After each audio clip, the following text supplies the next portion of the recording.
Hello, I'm Michael Liebreich, And I'm Bryony Worthington. and this is Cleaning Up.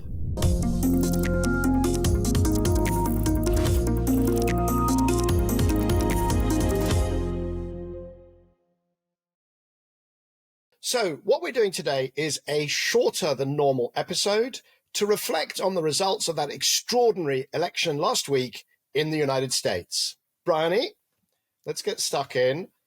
When you heard the news, where were you? I was in China, actually, which it turns out is quite a good place to watch this unfold because it was during my day. So I was awake and I was watching it continually throughout the process. And yeah, it was obviously the topic of conversation for many people. So I was in Brussels, as it happens. I was not watching the results as they came in, but I woke up, saw the results, and then spent the day with a number of people in and around Brussels. So we've probably got quite an interesting perspective there. Just before we go into what people were saying in China or in Brussels, what was your kind of emotional reaction, if I might ask? So we get let's get that out of the way first, how we felt about this. I think I wasn't surprised. I'd been feeling for a few weeks, months beforehand that he had a chance of winning. I think what I found quite hard to comprehend was just the extent of the win and the fact that it was a really red wave that swept across the country and has resulted in a very, very unfettered form of Trumpism now. There's sort of no checks and balances. So as that was sinking in, I started to feel a little bit sad, I think, is the emotion. So that was it. How did you feel? Well, so I actually thought that Kamala was going to win. And I've been spending much too much time, it turns out, since none of it was of any value, trying to read the runes on, how many women were voting or how many people were attending rallies. The polls, it was absolutely obvious, were completely rubbish. They were herded towards the 50-50 point simply because the pollsters were too scared to say anything different. But I was surprised this time. Last time in 2016, I was not at all surprised. I was pretty sure that Trump would win. This time it was a shock, and it was an unpleasant shock. There's no question. I think it was odd because I was in America in the build-up, so I was kind of watching media and actually seeing Trump signs appearing on the lawns of California, which you see Trump signs certainly when you get outside of Silicon Valley, they're everywhere. But there was a sort of a newfound confidence of Trump supporters within what would normally be a very blue part of the United States. And I felt if it's happening here, it's almost certainly happening everywhere. And then, of course, I was also watching social media far too much. I'd gone off X for a while, and then I just got lured back in. And once you see what's going on on that platform, so many memes. So it was, and it's all done in an equal way. So you see one pro Kamala, one Trump, as if it's entirely equal. But the ones that are coming through pro Trump are very emotive and very clever. And I could just, and there's lots of signals. I was just thought, actually, this is probably going to win because the memes they were using were very tailored to the audience. And so moderates were getting very, Trump's a pacifist. He's going to stop wars. And those, there were memes that were appealing to sort of centrists like me. So I thought if I'm starting to waver, goodness knows, then everyone's must be.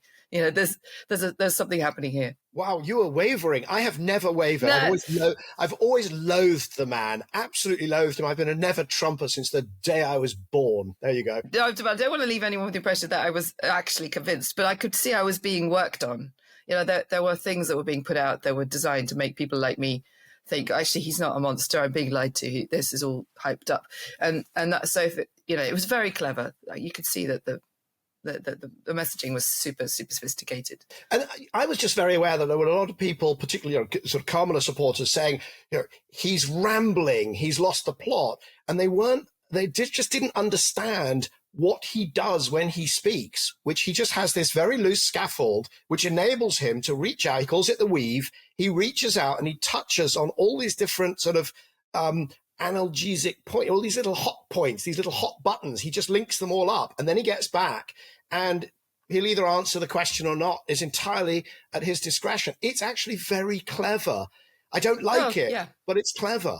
And well, it's the whole thing is clever, and I don't know if people have listened to this episode, but there's a brilliant episode on the rest is history about George Wallace, the sort of one of the early populist politicians in the US, who worked out that you could galvanize the white American vote, not by talking directly about racism, but by indirectly hinting at it, and then coupling that with a load of other populist concerns like the size of government or government intervening in your lives too much. And so you can stand on a ticket of I'm the different candidate who's going to tame this overreaching government, and never really mention the fact that actually it's the underlying theme is that we're all concerned about race, and that's just I think he was brilliant at that. That's what he's achieved, right? He's assembled lots of things that people are generally unhappy about: the economy, government being too in your face, and this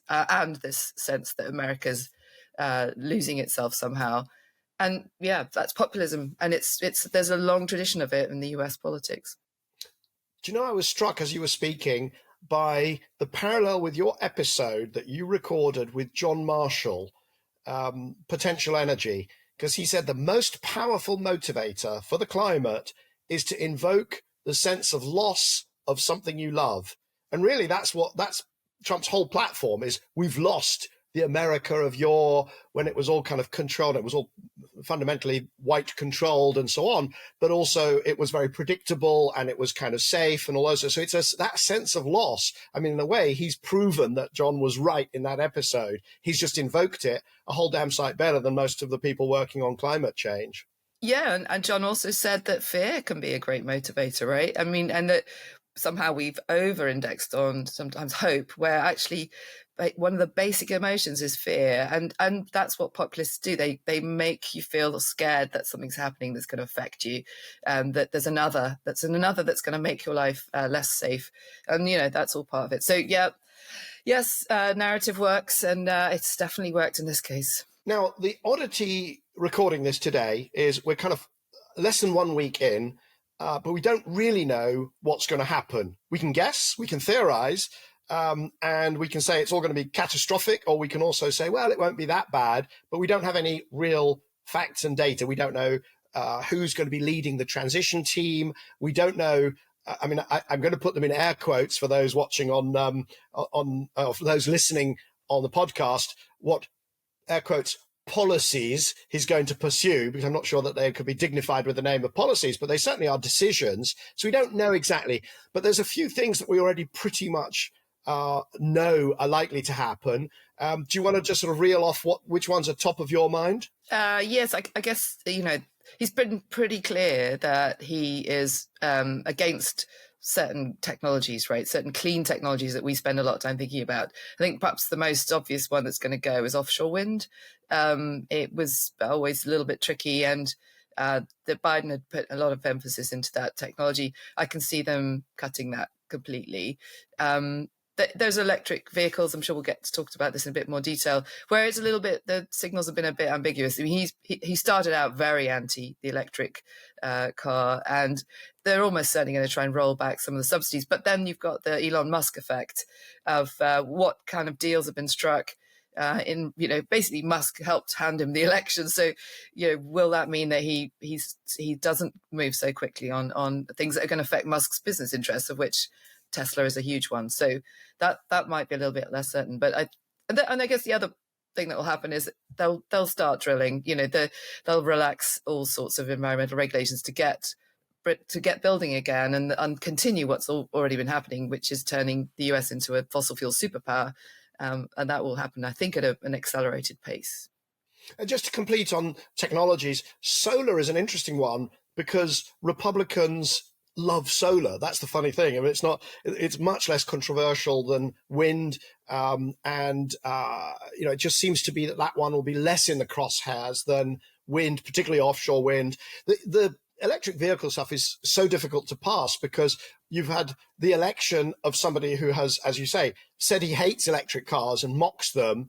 And yet Elon Musk's business, Tesla, the value soars immediately after the election.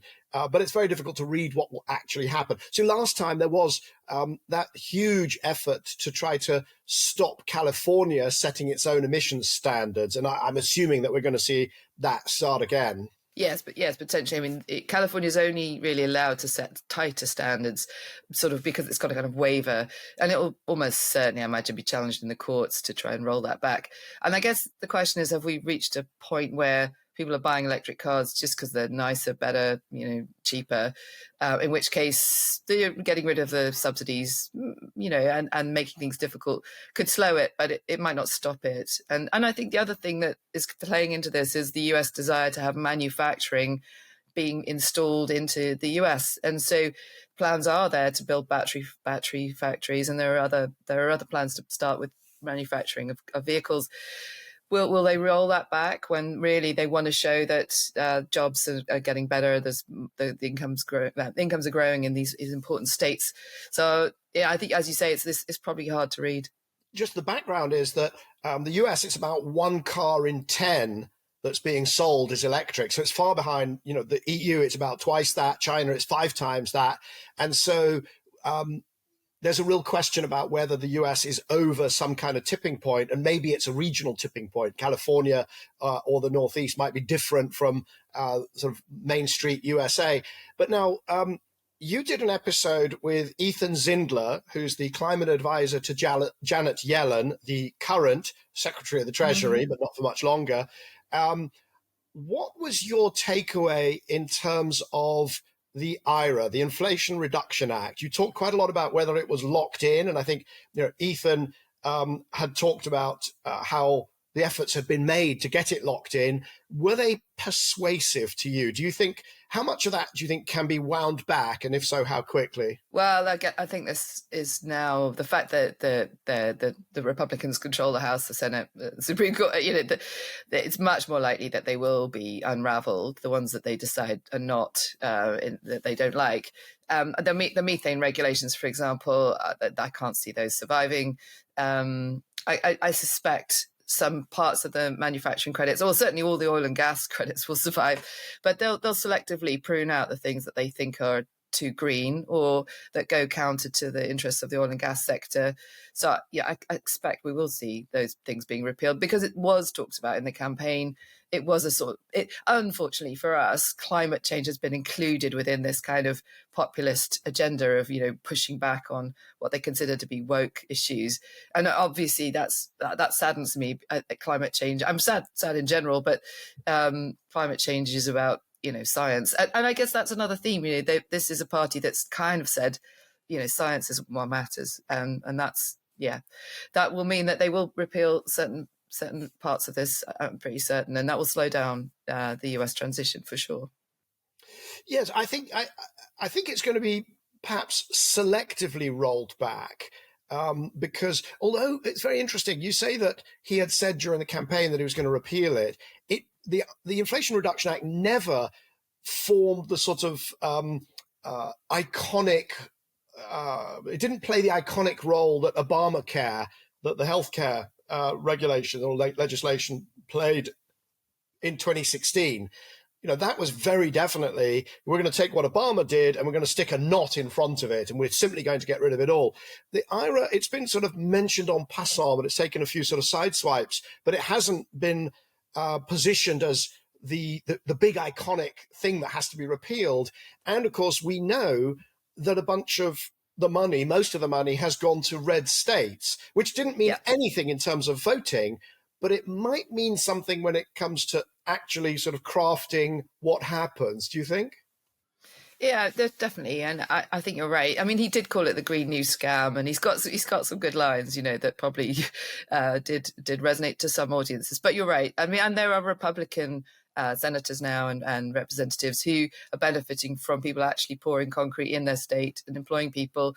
So you're right. I think it will be selectively pruned. But like I say, I think the vulnerable ones are offshore wind and certain sort of, they will pick some, I think, and turn them into sort of totemic issues that they will say, this is why we're different. And it'll be in the cause of trying to keep energy costs low and have, try and get people's experiences of the economy to be more positive. But that's where solar might play a really interesting role, right? Solar and storage, which probably is the cheapest now form of energy in the US, that could see a big increase, because they're going to also probably repeal some sort of forms of planning, regulations, and permitting will be sped up. So that actually might see a big solar boom. But that's then going to run into two other areas where it's very clear that Trump is very early on going to make a big statement, and that is tariffs on China, because it's all very well saying we love solar, but if you simultaneously put, and there's various numbers have been thrown around from 400% tariffs to 60% tariffs, but there's definitely going to be a huge push back against imports from China.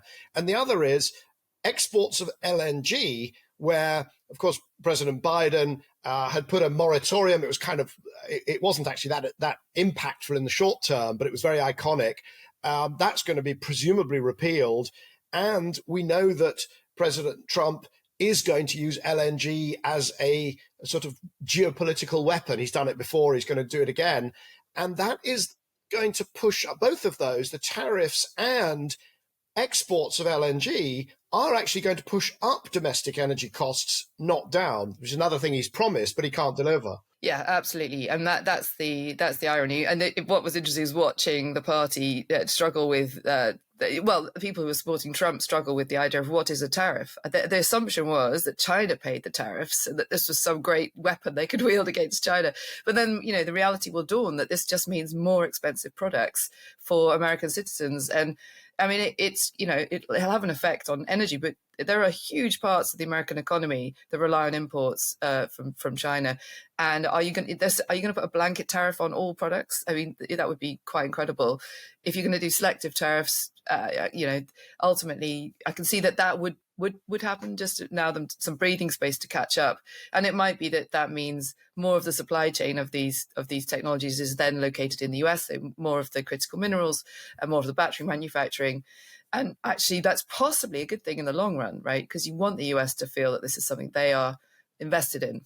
No, absolutely. But there are so many problems with that.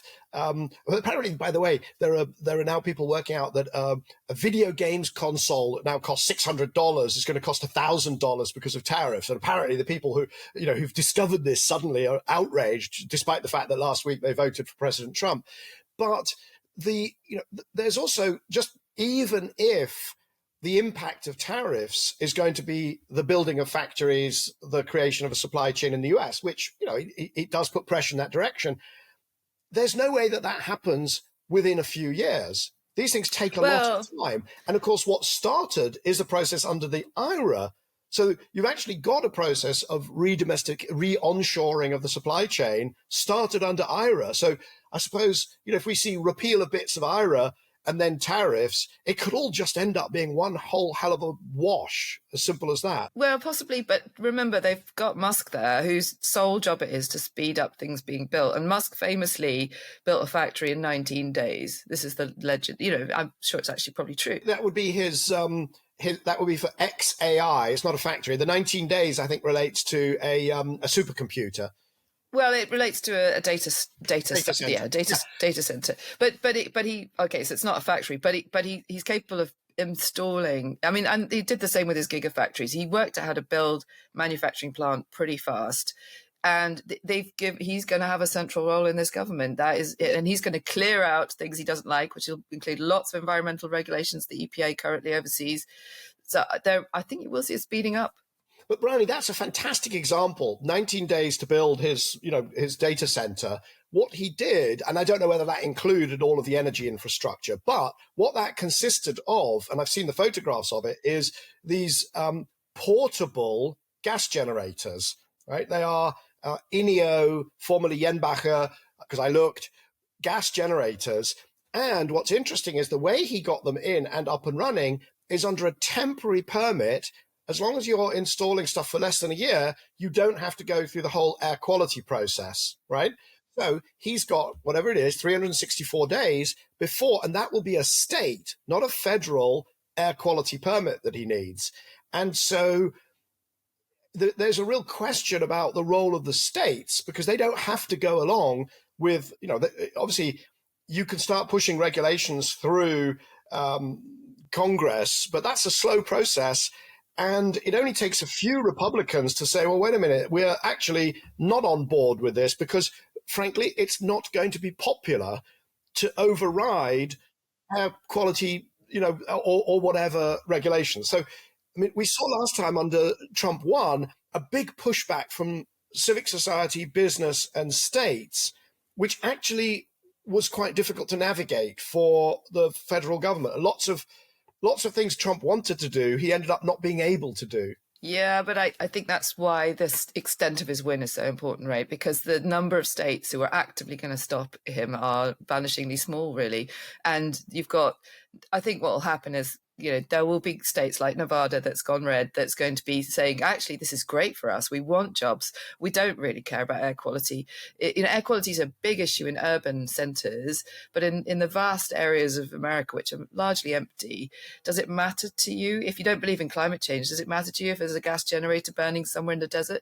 No, not really. And so I don't think there will be a slowdown. But I suppose if this is all of these relaxations will cut both ways. You're going to see way more fossil infrastructure going in, but you will also, I think, see cheap manufacturing of the things that we support, like the solar and the batteries and the electric vehicles. So, yeah, but definitely there will be an emphasis on pulling back some of those environmental regulations, which Trump and Musk have squarely said this is what's holding us back as a nation.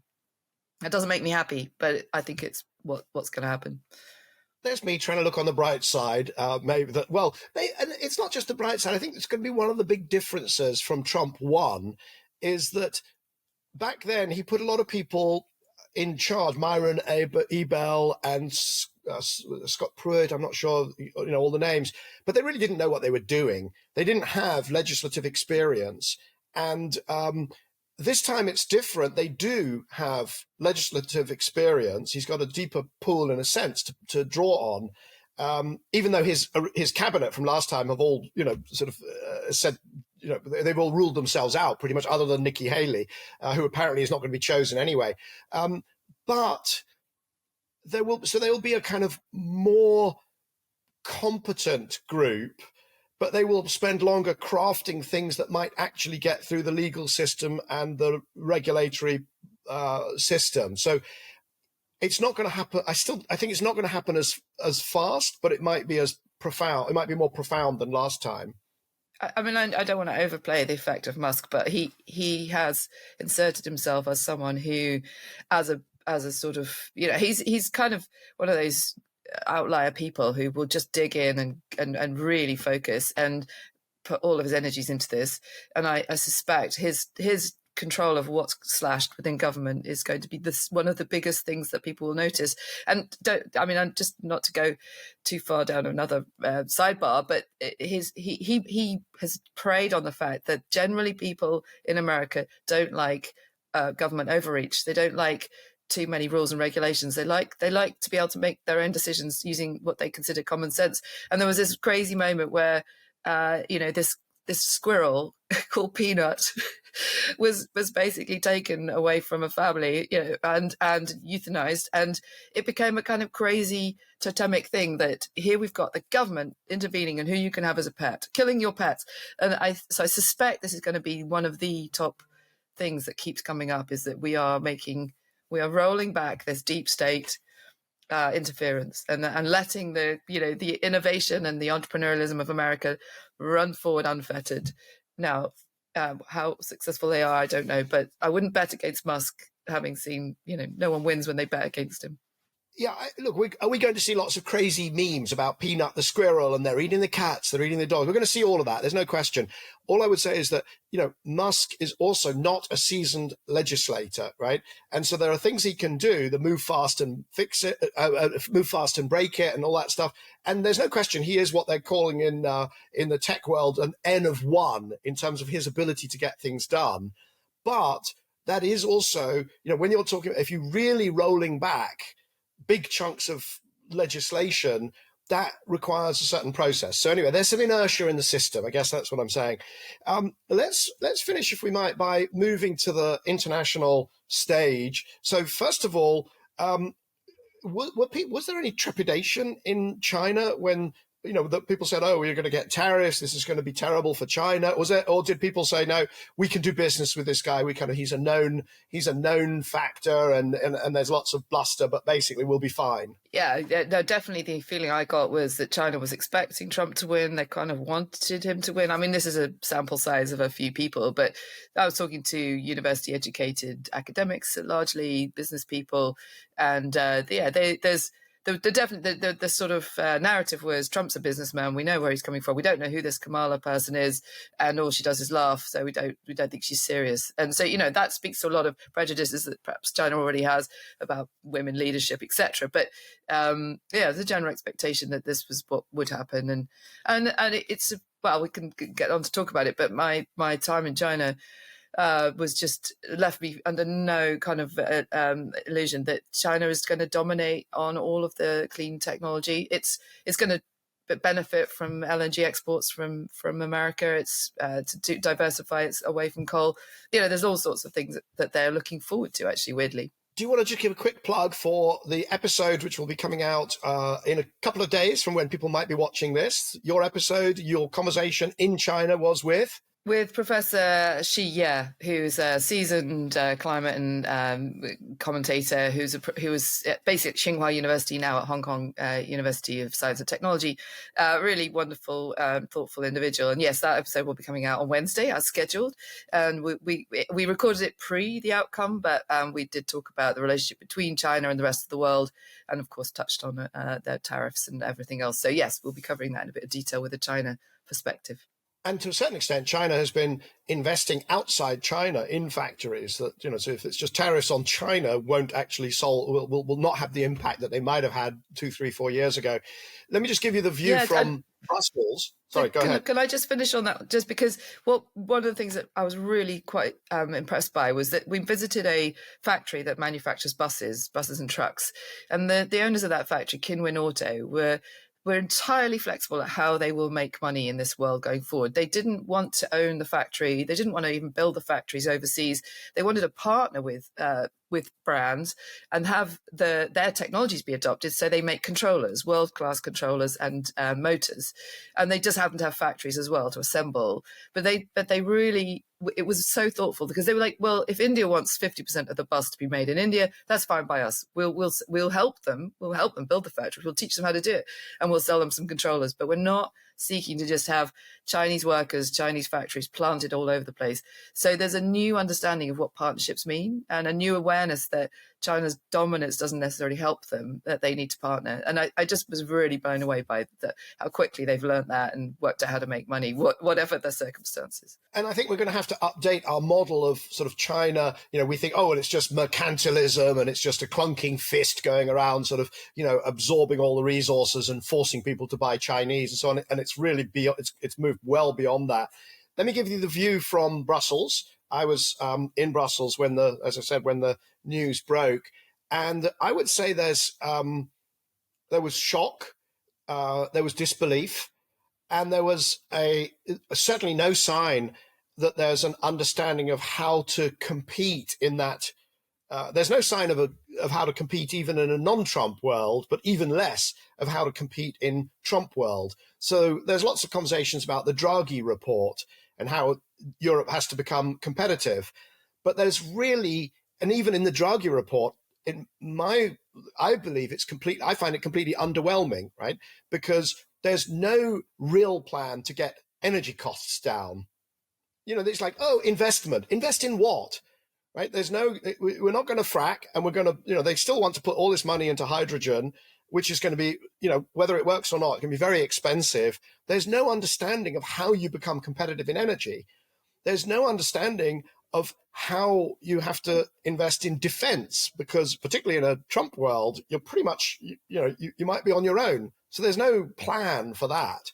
There's no plan for agriculture. So, the world is, particularly with AI, the world is clearly going to push ahead with, genetically modified this, that, and the other, because it just meshes so well with the knowledge that we're generating from AI. And of course, that's an impure technology. So we're going to be uncompetitive in agriculture and talk about organic this, that, and the other. Digital. there's digital AI is just seen as something sort of scary, threatening, and has to be regulated. So it's kind of, we're going to regulate AI by forcing AI data centers to use CHP, to put their waste heat to use their waste heat. It's like, well, hang on a second. How about having an AI industry before you start adding to its costs in that way?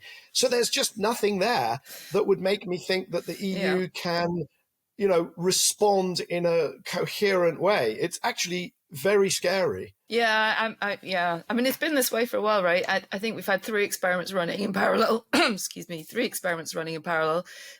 China, a planned economy, 50-year planning horizon, making things happen in a sort of. It's still difficult. There's still tensions, but by and large, they listen to the science and they think long term. US. Well, let's let business decide and let's deregulate and let them get on with it. And then Europe's a kind of weird hybrid of protecting old industries, using regulations and laws to try and get through. And I do worry that they will be squeezed by those 2 other big blocks doing things differently, and neither do one or the other well. And so it doesn't look great. That said, though. There's still, I think, a growing hope that China and Europe will partner on certain things, and that they both share a belief in climate as an issue, and that this is a defining issue for the next 50 to 100 years. And they're both, the science there, they both subscribe to that, which the US is seeming to move away from. And I think there'll be technology partnerships that happen that will also, for example, offshore wind in China is going to continue and grow, and that's already being done in collaboration with Europe. There's a Dutch offshore floating wind farm manufacturer, et cetera, et cetera. So, well, but will that benefit Europe itself? I don't know. It might benefit the world, but I'm not feeling particularly confident that Europe's got a plan, as you say. So the axis I would love to see develop for Europe is actually Africa.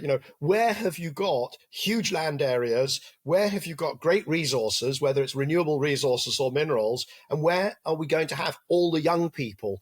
And so, to me, it feels like that is just something that, we haven't got a strategic plan with respect to that either. So who knows? But maybe maybe the Trump victory will be the wake up call that Europe needs. Who knows? I mean, I don't want to be sort of pessimistic, but let's just close off with the diplomatic scene. So the US presumably out of the COP process.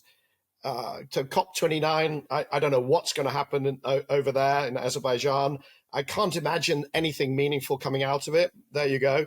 I actually think we need to have a reset of that whole process because, you've got Papua New Guinea has said there's no point going because it's pointless. And then presumably the US pulling out, and the US might even pull out of the framework convention of the UNFCCC, which they didn't do last time. They just pulled out of the Paris Agreement. So I think there needs to be a reset, if I'm honest, on and you and I have touched on this in previous episodes and conversations. What do you think?